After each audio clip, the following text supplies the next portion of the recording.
माध्यम से पाकिस्तान की टीम विन करेगी ऑस्ट्रेलिया के खिलाफ।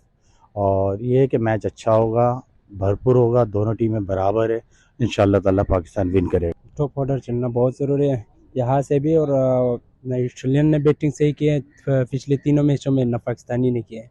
इंशाल्लाह ये मैच बड़े धूमधाम से होगा।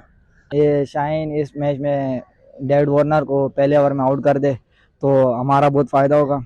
और हमारा बैटिंग लाइनअप भी इतना अच्छा नहीं चल रहा है। इंशाल्लाह बाबर आजम भी रन करेगा इस मैच में कमबैक। मिडल ऑर्डर ये है कि पूरी बारी लें, इफ्तिखार और ये हमारे यहाँ जो मिडल ऑर्डर में शकील हो गया, इफ्तिखार हो गया, ये इनको पूरा खेलना चाहिए और रन रेट के हिसाब से खेलना चाहिए और पूरे ओवर खेलकर इंशाल्लाह ताला विन करें।